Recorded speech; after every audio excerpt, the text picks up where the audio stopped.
Welcome back. It is always a good day when I wake up, give thanks, and I know that today is the day that I am recording the Next Room podcast, and I am pleased to be able to introduce you to another fascinating person with quite a story. You're going to love this show. Before I introduce my guest, I just want to do a little teeny bit of housekeeping. Oh my gosh, the podcast is growing so quickly. We're in, I don't know, 15 different countries right now. Obviously, the United States being one of the biggest ones. I have Canada has come through for me again and again. Australia, love you kids down under. Thank you. The UK, Ireland, Netherlands, New Zealand, Spain, South Africa, and Sri Lanka. So those are all the countries that are coming in. And it's just so cool to know that you're bonding with what I'm doing and that you're sharing and you're downloading. It really does make a difference when you're doing a podcast. So thank you, thank you, thank you. And thank you for the book sales and the incredible reviews that I've been getting. It's just really fun for someone that's an independent author and podcaster to have all these wonderful accolades for the work that I'm passionate about. My guest today, oh my goodness, I met Pooja through a mutual. Jacob Cooper connected us, and her name is Pooja Chilukuri, and she is the author of And Then There Was Jesus, right? Is it And Then There Was Jesus? Yes. So, Pooja, you were born Hindu. You were raised in Calcutta. You're in this family that has a much different connection to spirituality and gods, so it is, than Jesus. And I need you to walk us through your story because I kept saying, oh my gosh. And then I would tell my husband, I'm like, you aren't going to believe this woman's story.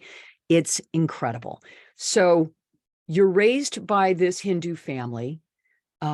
Your father, you were listening to the chimes, and in your belief system, there's a lot of gods, correct? Yes, All right. that's right. So what happened when you were 18 and you were accepted to medical school in Calcutta? What exactly happened to you at that point that starts your story on a huge pivot? Thank you, first of all, Jane, for inviting me to share my story. And that's a great question to start with. I was raised Hindu, and when I was about 17 years old, I got some symptoms that nobody could diagnose. It was a very bizarre chronic condition where I was throwing up a lot, like 6 or 7, 8 hours a day, just throwing up and not able to eat. So I had become skin on bones. And I was at medical school that time. So I had access to, all the best care, all the medications, and even thought that at one point that it could be symptoms of depression. So I had a psychiatrist do an evaluation, put me on 7 different medications. Nothing was working. I still couldn't eat. I couldn't sleep. And I just started sinking into depression because I really thought I was going to die. Because that's what I heard the doctors whispering around me, and I thought, oh, this is it. And I was, just starting medical school. So I had a lot to live for. I really wanted to live. And I just was so frustrated because we couldn't figure out what was wrong. So my parents, being that they were also very spiritually minded, so my family was Hindu, but we were also practicing Jainism, which is something like Buddhism. And my parents also believed in like shamans and things like that. So they were spiritually minded. And they decided to take me to some places where other people had received healing. So these were like places of pilgrimage. There was a place where the mystics would gather, to pray. So there were all different things that we tried, and nothing helped. Nothing at all.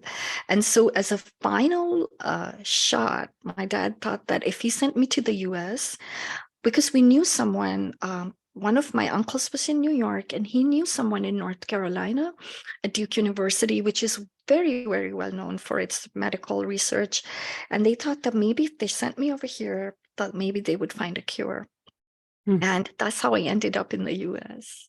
That's just amazing. I mean, as a parent myself, I can't imagine what your parents were going through. I mean, here you are, you're 18, this high academic IQ, you're going to medical school to become a doctor, and you have this bizarre, frightening illness that takes over. And I'm sure, many people, I mean, as I was reading the story, I could see that there was some judgment too going Yes. on in the community, that maybe it was in your head or whatever. Yeah. And then they had to turn around and put you on an airplane and send you all the way across the world to Yeah. try to find some relief. Okay, so you arrive in New York, and as I was reading your story, it seems as though the projectile vomiting seemed to subside once you got to New York. Am I right?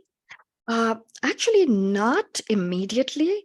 It was when I actually got to Raleigh, because Okay. in New York, I just stayed there for a week and I was still very sick. But Okay. however, my uncle knew he needed to get me to Raleigh, and I had fortunately gotten admission in a private college, which was very close to Duke University. So the plan was to get to Duke somehow, meet this person, hook up with the doctors, and get a plan for treatment. But what ended up happening instead was that when I arrived in Raleigh and I arrived at Meredith College, which is a small women's private college, some of the ladies in the college, they started noticing my symptoms. Mm. And what ended up happening is they said that, why don't we just take you to church and pray for you?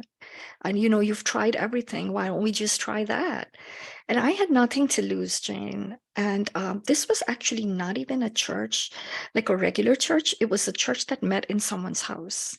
Hmm. And so it was like a house church. And they took me there and they prayed for me. And that's when it stopped. That's Wow. when, yeah, it just went away, just vanished. And this was after suffering for almost 2 years.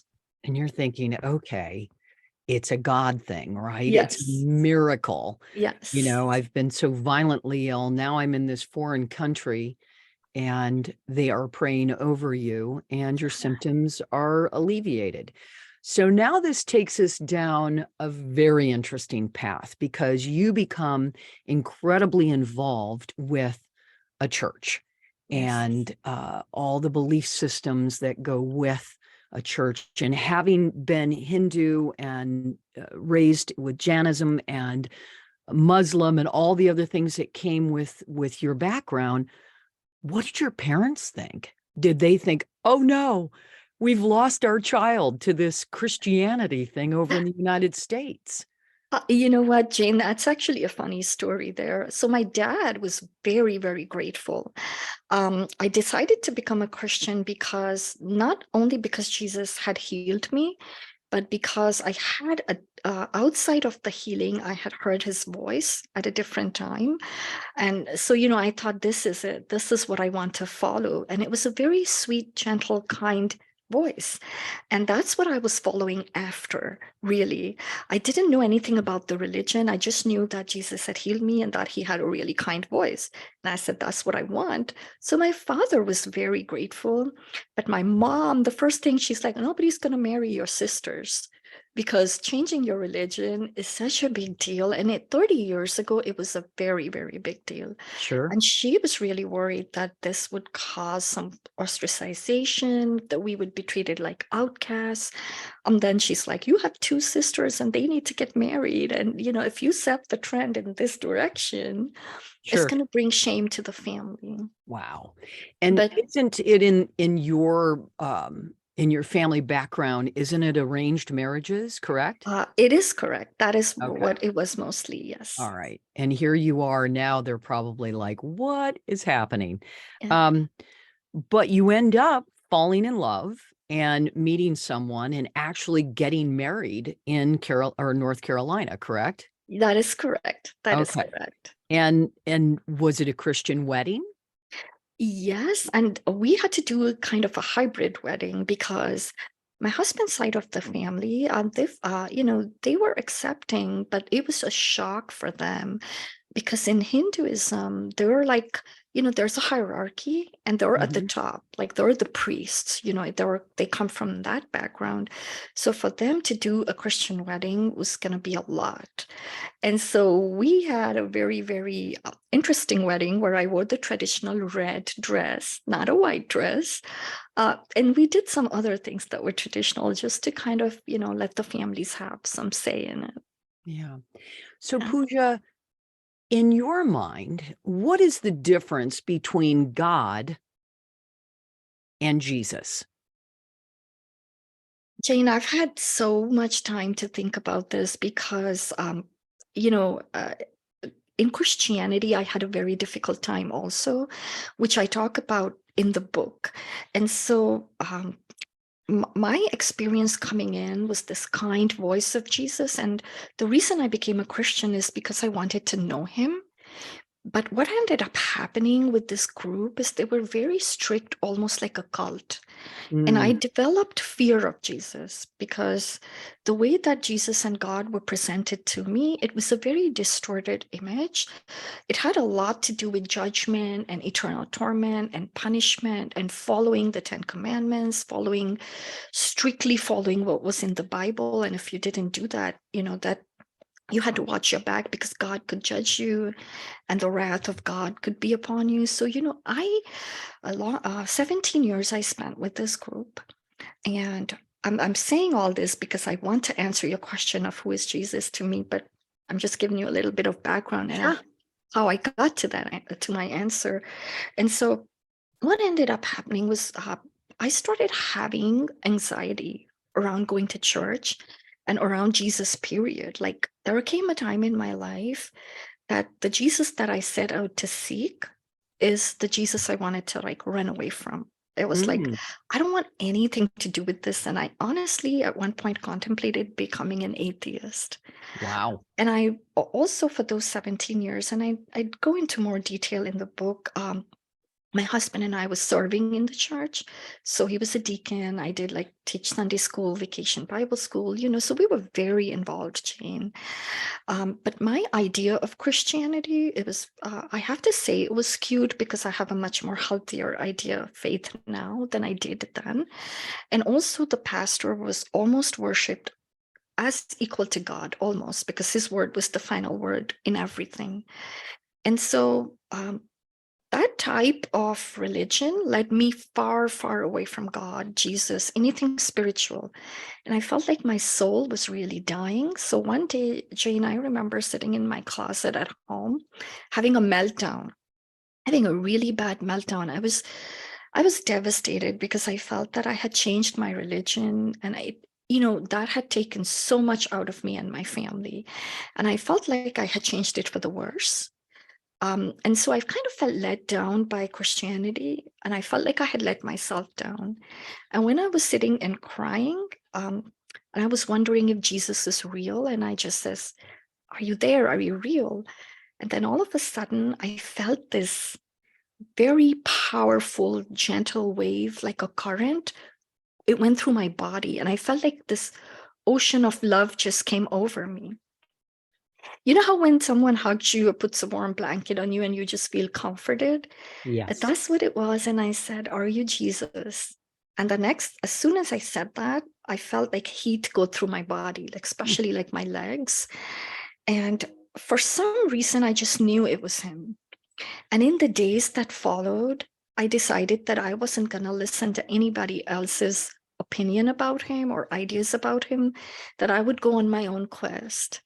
And I started a very, very inward journey with Jesus. I started being able to hear his voice again, feeling a very tangible presence that followed me, at home. Like I felt that this presence was with me.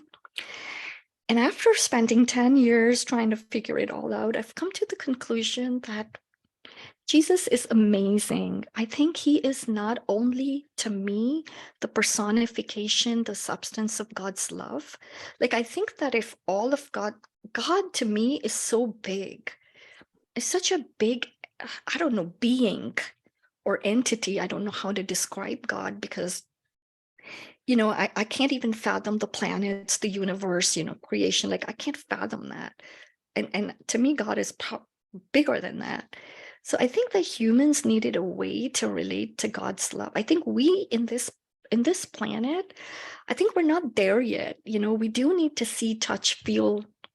We need something tangible, and I think Jesus to me is a very tangible substance of God, or a representation of God that's very pure, pure love. But I also think Jesus is a blueprint for humanity too. I think that if humanity would evolve to become like Jesus, this planet would be, you know, heaven. So that's the conclusion I've come to. So you needed to structure your belief system into something that felt right for your heart Yes. and something that Pooja could follow Yes. versus just a blind faith into do this or else you're going to be punished, or Yes. you're going to burn in hell, and all of Yes. those things that that a lot of Christianity does base their belief system is sometimes attached to fear. Is that what I'm Yes. hearing? Okay. Yes. um on page 116 you wrote, I have learned that spiritual growth cannot be measured by our church attendance or moral standing. That really resonated with me. Raised super Christian, and actually had a whole different way about it for me because my mom and dad, it was, God is love, right? Mhm. And that's how I was raised. So I didn't have a fear of Mhm. the big picture at all, but big fan of Jesus. Just love Jesus, love the compassion, love the humanity, love the miracles, and the healing and all of that, and the story, the story. All right, you're going to have to stop. Sorry, I brought my puppy in the studio thinking she was going to behave, and now she's not behaving. So my apologies. I keep trying to integrate her into my show because I love having her here. She's got a little pillow under the desk, Yeah. but right now she's not behaving. So, okay, so Pooja, here you are. You feel like you were literally touched by Jesus, and you Yes. feel that you were healed by Jesus. Um, is your husband, or was your husband, a Christian when you met him, or is he Hindu? I wasn't clear on that. Okay, yes. So he was an atheist when I met him, but Oh his my. family, but his Okay. family is Hindu. They're Okay. Hindu. So he was born Ah. and raised Hindu, Okay. but the journey that he was on, by the time I met him, he didn't believe in God. Right. He sometimes I would say he wasn't like a full atheist, maybe an agnostic, because sometimes he would kind of acknowledge a higher power, but it just didn't, that was not part of his life at all, anything Wow. to do with God. Yeah. And the way you were raised, aren't there's just multiple gods, right? Yes. And you Yes. pray to each one for something unique or different in your life. Yes. Um, do your parents now understand this beautiful, compassionate being, Jesus, that you now have completely embraced and turned your life over? You are walking the steps of Jesus. That is who you're following. Do they get it? Yes, yes, Jane, they do. I think we've had so much time to process everything. And my parents developed their own faith. I have to say, they had some things that happened to them. And then I kept talking about it, and they were very closely watching my journey. And I think that did have an impact because my dad, he was the first one to come out and say that, it's okay. We're going to follow Jesus just like you say. So he went for it. And for him to do that, you have to understand, we had a temple at home, and he would wake up every morning, 4 o'clock, and pray to all the different gods for like two Wow. hours. Hmm. So for him to give that up and say, no, this is it, Right. we're going to have faith in Jesus and his teachings, and we're going to follow his teachings. And that was a big deal. And him Wow. being the head of the household, it was pretty easy for the others to kind of follow. Wow. Yeah. What a fascinating story. I mean, here you are, this young woman. You went on an exploration to get well and to heal yourself, and then for you to completely follow Jesus. And not only that, but then to have the impact with your family, Yeah.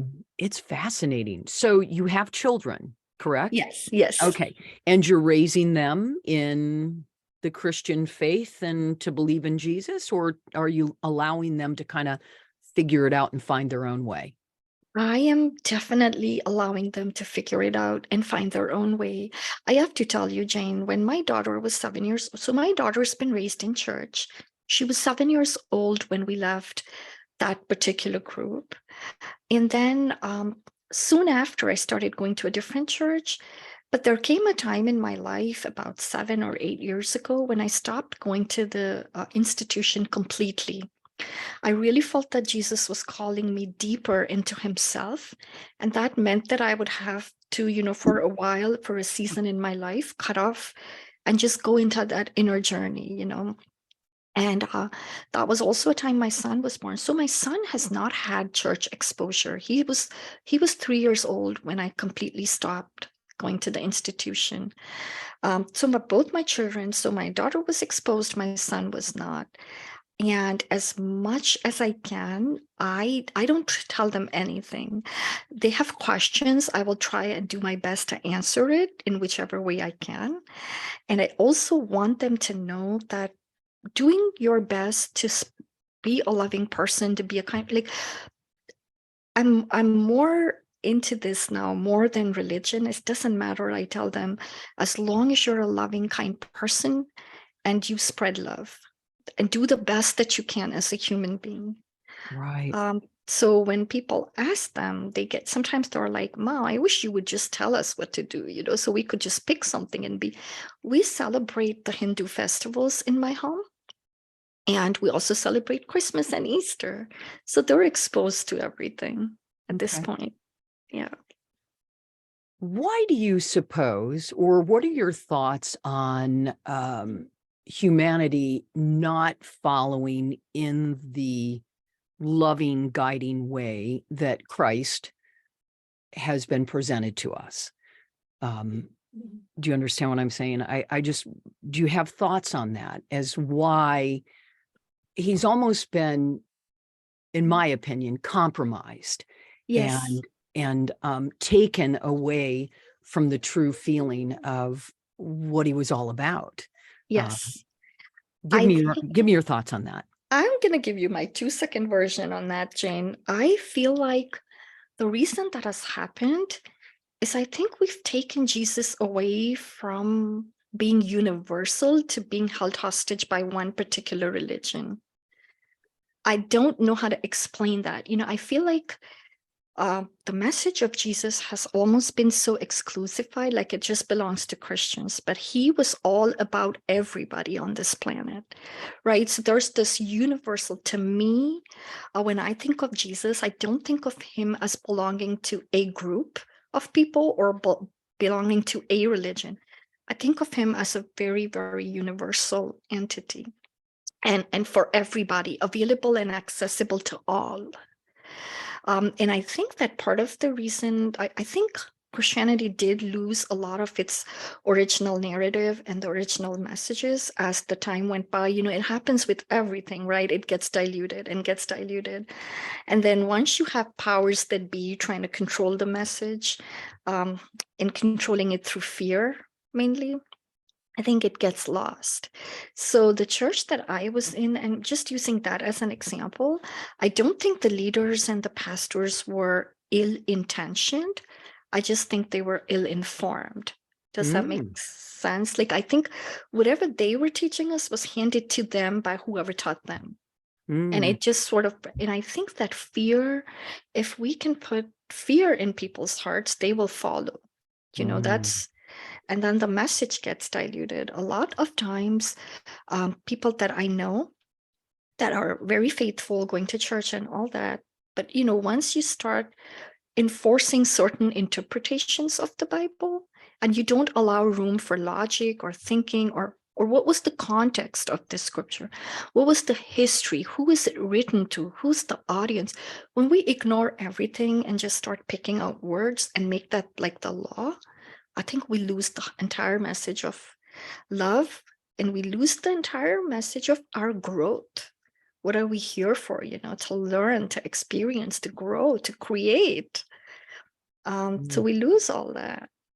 And I think Jesus did come at a time, when religion was so strong. And I think in his message, he was trying to flip that paradigm Hmm. and having humanity connect to God, through love and through their own inner journey. Wow.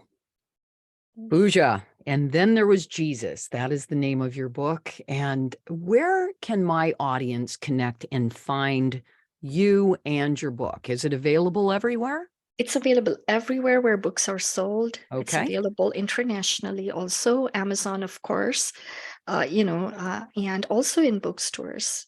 And so Beautiful. that's, yeah. And I have my website. It's just my name, poojachilukuri.com. Okay. So, Terrific. And do you find, are you being supported by your old community, the where you were born and raised? Do you find that you're opening other hearts and minds to maybe looking at things a little differently than what they're currently going through?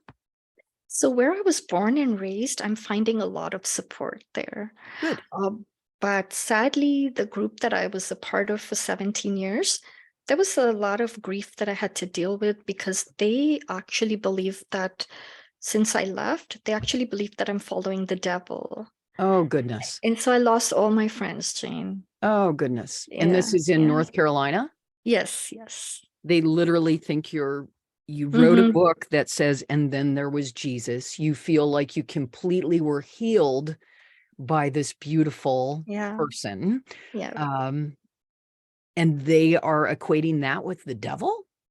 Because the healing part they're okay with, but the part where I actually left and I decided that I wasn't going to let a pastor or a congregation any longer dictate my relationship with Jesus. So the fact Right. that I wasn't going to listen to the pastor's Mm, interpretation of the Bible any longer, I see.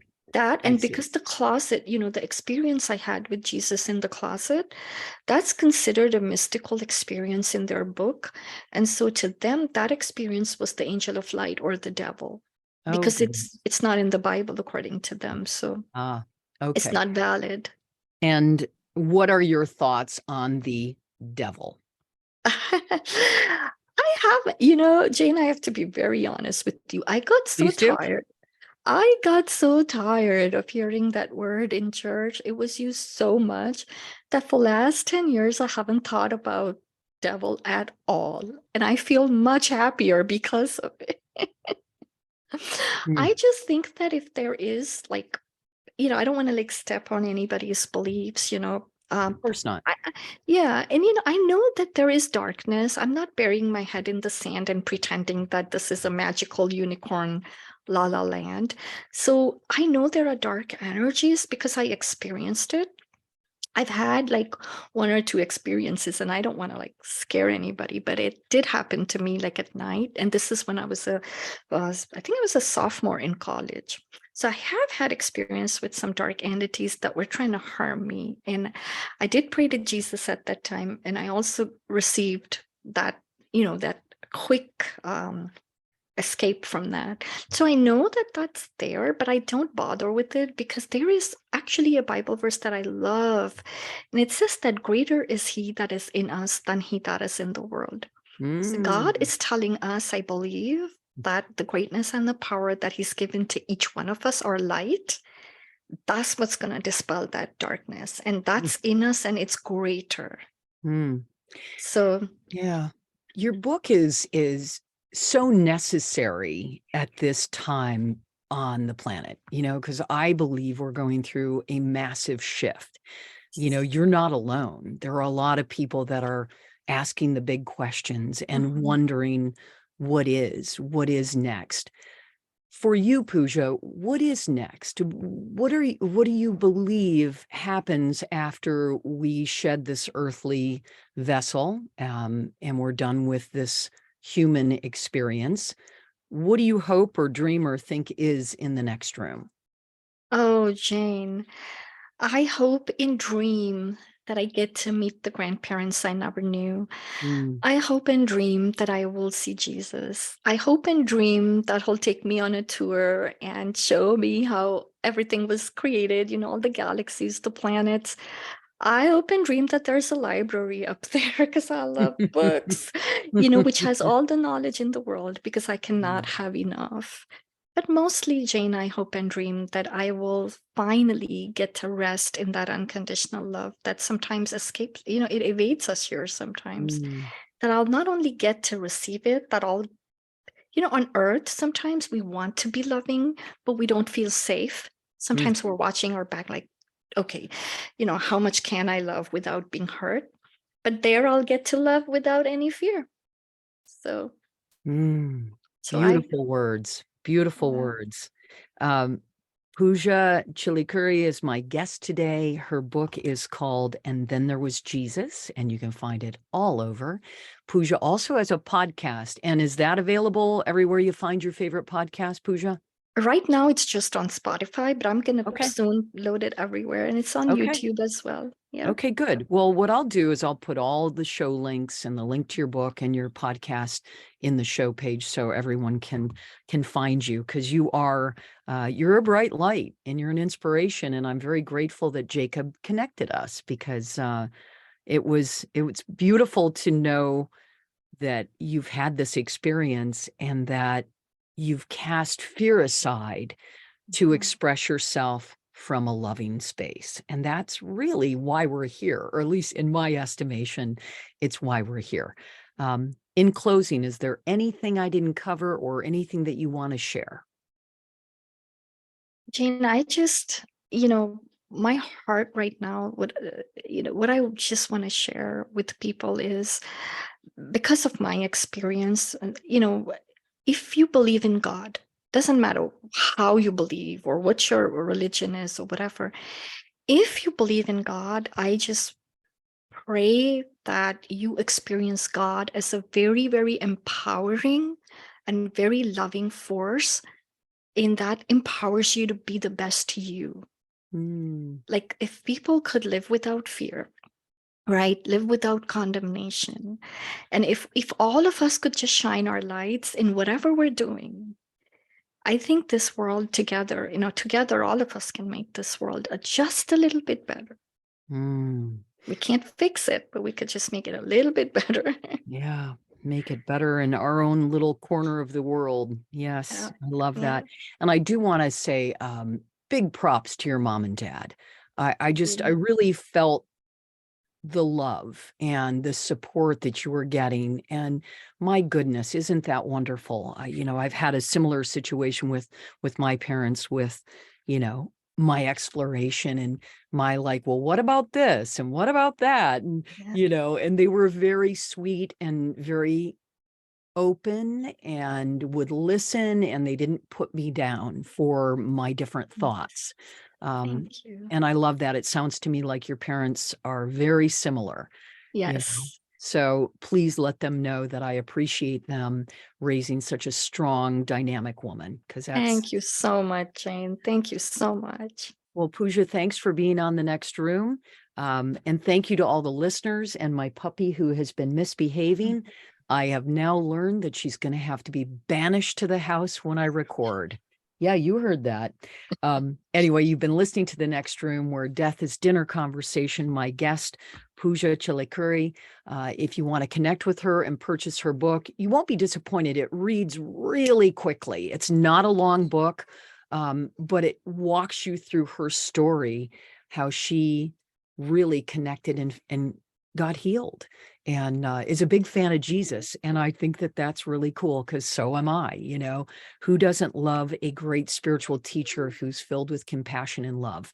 And I think he's been misrepresented several times throughout life. So we're going to take him back. We're taking him back. Take them Anyway, back. Yes. thank you so much for being part of The Next Room. I will speak to you next week. I have so many good shows coming up. You are going to be absolutely amazed at a woman that I'm going to speak to about the Montecito mudslides in 2019, where she literally lost her husband and her son in this tragedy. But yet on the other side of it came through with hope. Her name's Kim Canton. It's going to be an amazing show, and I think that's going to air in about 2 weeks. So thanks again for tuning in to The Next Room. I'll talk with you next week. Thank you.